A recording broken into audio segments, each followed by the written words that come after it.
Assalamualaikum warahmatullahi wabarakatuh. Kayu gaharu hitam warnanya, sarung mendala dari benang sutra. Kalaupun saya yakin dan saya akidah, menjawab salam pahala balasannya. Assalamualaikum warahmatullahi wabarakatuh. Dewan juri yang kami hormati dan kami muliakan, para hadirin dimanapun Anda berada yang insya Allah dirahmati dan dimuliakan Allah subhanahu wa ta'ala. Innal hamdalillah wassalatan wassalaman ala Rasulillah wala haula wala quwata illa billah. Asyhadu an la ilaha illallah wahdahu la syarikalah wa asyhadu anna Muhammadan abduhu wa rasul.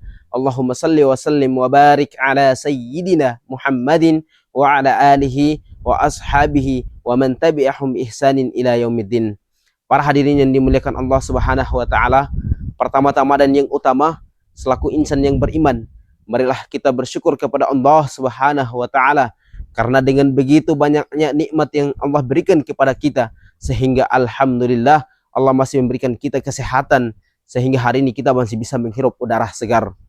Salawat berangkai salam tak lupa kita haturkan kepada sang suri tauladan kita. Beliau adalah baginda Nabiullah Muhammad sallallahu alaihi wasallam beserta keluarga, para sahabat, para tabi'in, dan orang-orang yang senantiasa mengikuti sunnahnya. Semoga di yaumil akhir nanti kita semua mendapatkan syafaat darinya. Amin ya rabbal alamin. Hadirin dewan juri yang dimuliakan Allah Subhanahu wa taala dan para pemirsa dimanapun Anda berada yang insya Allah dirahmati dan dimuliakan Allah Subhanahu wa taala. Pada kesempatan kali ini saya akan membawakan sebuah seresahan dengan tema gaya hidup halal di tengah tantangan zaman.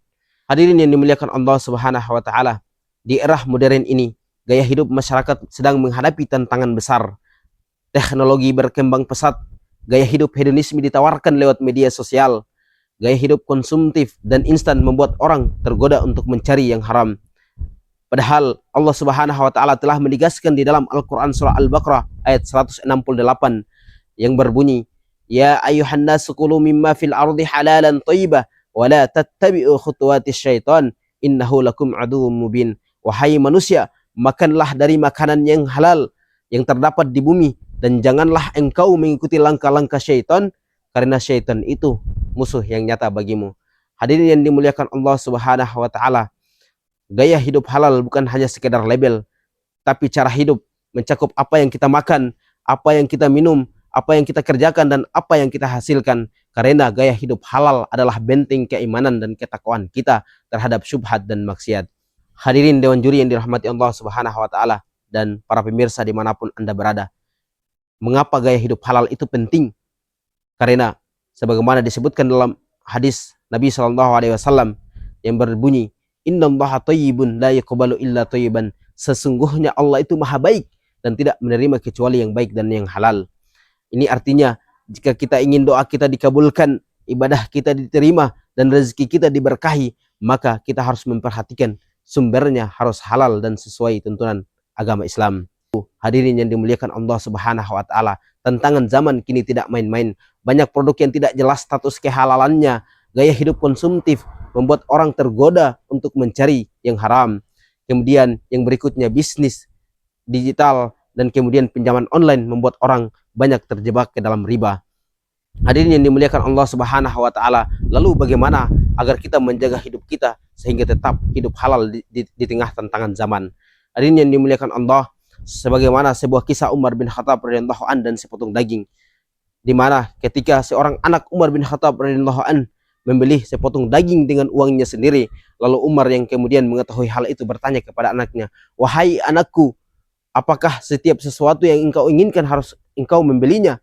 Ini artinya Umar ingin mengajarkan kepada kita bahwa hidup halal atau gaya hidup halal juga tentang kesederhanaan, pengendalian diri, bukan sekedar kemampuan untuk membeli. Lalu apa solusi gaya hidup halal di tengah tantangan zaman yang kita hadapi saat ini? Yang pertama, ilmu dan kesadaran. Kita perlu mempelajari hukum halal dan haram. Gunakan aplikasi dan sumber resmi untuk mengecek kehalalan produk. Yang kedua, pilih produk yang halal dan yang thayyib. Bukan hanya makanan, tapi juga pakaian, hiburan, bahkan skincare sekalipun harus sesuai dengan tuntunan dan prinsip agama Islam. Dan yang ketiga, bekerja dan berbisnis secara halal. Hindari riba, hindari kecurangan dan manipulasi, karena rezeki yang halal akan mendatangkan keberkahan bagi pemiliknya. Yang keempat, hidup sederhana dan qanaah. Tidak semua produk yang mewah Tidak semua barang yang mewah harus kita miliki. Terkadang produk dan barang yang mewah atau gaya hidup yang mewah membuat kita mencari rezeki dengan cara yang haram. Yang terakhir atau yang kelima, berdoa dan bertawakal kepada Allah. Karena berdoa dan bertawakal kepada Allah, insya Allah Allah akan mendatangkan rezeki dari arah yang tidak disangka-sangka, dan rezeki yang didatangkan oleh Allah pasti berkah dan mulia, sehingga itu mendatangkan ketenangan bagi diri kita untuk menjalani hidup yang aman dan damai. Gaya hidup halal bukan pilihan tapi kewajiban. Ia adalah cerminan dari keimanan kita, benteng kehancuran moral, dan kunci keberkahan dunia dan akhirat. Mari kita mulai dari hal kecil, dari isi piring, isi dompet, hingga isi hati. Syekh Ibnu Qayyim Al-Jauziyah dalam salah satu karyanya mengatakan bahwa tidak ada keberkahan dalam hidup seseorang sebelum ia memperhatikan dari mana ia mendapatkan hartanya. Rasulullah Shallallahu Alaihi Wasallam juga menegaskan dalam salah satu hadisnya yang diriwayatkan oleh Imam Bukhari dan Muslim, barang siapa yang menjaga dirinya dari yang haram, maka ia telah menjaga agama dan kehormatan dirinya. Hadis riwayat Bukhari dan Muslim. Semoga kita termasuk orang-orang yang senantiasa istiqomah di dalam menjaga hidup kita di tengah tantangan zaman yang saat ini. Semoga hidup kita tetap halal dan berkah dan dirahmati oleh Allah Subhanahu wa taala. Amin ya rabbal alamin. Sekian di Pasar Mardika penuh warna, rasa Maluku menggoda selera. Hidup halal bukan sekedar norma, itu gaya hidup yang punya wibawa. Unzur man qala wala tanzur man qal. Assalamualaikum warahmatullahi wabarakatuh.